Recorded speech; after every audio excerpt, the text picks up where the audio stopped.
এই অঞ্চলের মানুষের কিন্তু একটা প্রাণের দাবি যে ভাঙ্গা থেকে কুয়াকাটা পর্যন্ত রাস্তাটা মিনিমাম আমরা 6 লেন দাবি করছি, মিনিমাম 4 লেন যেন হোক। কক্সবাজারকে যে ধরনের উন্নয়ন কর্মসূচি সরকার নিয়ে এটাকে একটা আন্তর্জাতিক মানে প্রস্তুত করেছে, কুয়াকাটা কিন্তু সেই তুলনায় কোনো কিছুই সরকারের পক্ষ থেকে করেনি। কুয়াকাটা আমাদের মূল দাবি যে এখানে একটা এয়ারপোর্ট করা হোক, তাইলে অর্থনৈতিক ক্ষেত্রেও যেমন এটা খুব কার্যকরী হবে, অন্যদিকে সমুদ্র সৈকত কুয়াকাটাতে শুরু করে পর্যটকের সংখ্যা অনেকটা বৃদ্ধি পাবে। পায়রাপোর্ট একটা টোটালি প্রস্তুত, এখন ইউনুস সরকার এটাকে অকার্যকর করে রেখেছে। ভাঙ্গা থেকে শুরু করে ভাঙ্গার পর আপনি দেখবেন ভাঙ্গা ফরিদপুরের মধ্যে, তারপর মাদারীপুর, তারপর বরিশাল, তারপর ঝালকাঠি, তারপর পটুয়াখালী, আবার পটুয়াখালীর একটা অংশের মধ্যে বরগুনাও আছে।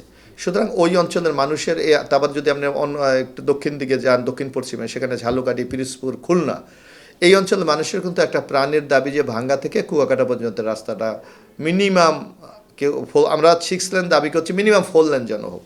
কারণ আপনি দেখেন এখানে যেই পরিমাণ যানবাহন চলাচল করে, যেই পরিমাণ যাত্রী পরিবহন করে তারা, সেই ক্ষেত্রে রাস্তাটা খুবই সংকীর্ণ।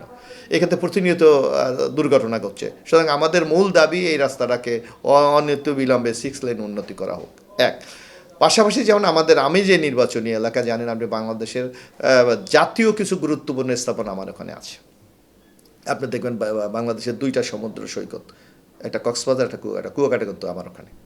তো কক্সবাজারকে যে ধরনের উন্নয়ন কর্মসূচি সরকার নিয়ে এটাকে একটা আন্তর্জাতিক মানে প্রস্তুত করেছে, কুয়াকাটা কিন্তু সেই তুলনায় কোনো কিছুই সরকারের পক্ষ থেকে করেনি। যার জন্য আপনি শুনবেন, আমি যেদিন প্রথম সংসদে বক্তৃতা দেওয়ার সুযোগ পেয়েছিলাম, আমি প্রথমেই বলেছিলাম কুয়াকাটাকে আন্তর্জাতিক পর্যটন কেন্দ্রে পরিণত করতে, নট এলাকার জন্য, এটা বাংলাদেশের অর্থনীতিকে, দেশের জাতীয় অর্থনীতিকে অগ্রগতির ক্ষেত্রে একটা ইতিবাচক ভূমিকা পালন করতে পারে। আমি মাননীয় প্রধানমন্ত্রীর দৃষ্টি আকর্ষণ করেছি। তারপর আমার ওখানের ব্যক্তিগত কিছু সমস্যা আছে, ওখানে দেখবেন যে আরেকটা সরকার জাতীয় স্থাপনা আছে ওখানে, যে পায়রা পোর্ট, আমরা দেখেছিলাম যে পায়রা পোর্ট একটা টোটালি প্রস্তুত এখন ফাংশন করার জন্য, কিন্তু কি কারণে আমরা জানি না, গত ইউনুস সরকার এটাকে অকার্যকর করে রেখেছে। আমি সংসদে বলেছি দ্রুত এটাকে কার্যকরী করে এখানে যাতে আমদানি রপ্তানির প্রক্রিয়াটা চালু করা যায়, এবং ওখানে সংরক্ষিত কিছু ইপিজেড করার প্রস্তাব আছে। ওখানে যদি আমরা ইপিজেড করতে পারি তাহলে শিল্পায়ন হবে, এবং ওই এলাকায় আপনি জানেন কর্মসংস্থানের কোনো ব্যবস্থা নাই।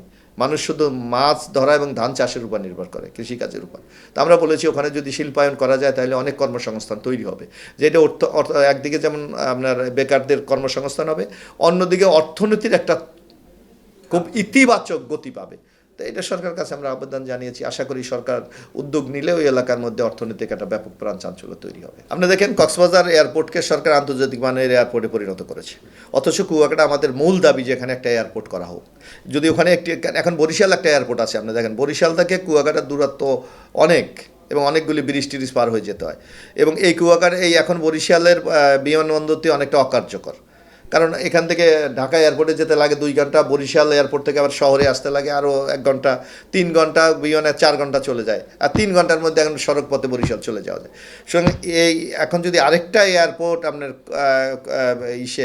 পটুয়াখালীর কুয়াকাটায় করা যায়, তাহলে আপনি দেখবেন ওখানে এখন বেশ কিছু সরকারের গুরুত্বপূর্ণ স্থাপনা আছে। কুয়াকাটা সমুদ্র সৈকত আছে, পায়রা পোর্ট আছে, ওখানে নৌ ক্যান্টনমেন্ট আছে, ওখানে প্রায় 2টা বিদ্যুৎ কেন্দ্র আছে, ওখানে ইন্টারন্যাশনাল ইন্টারনেটের ল্যান্ডিং স্টেশন আছে।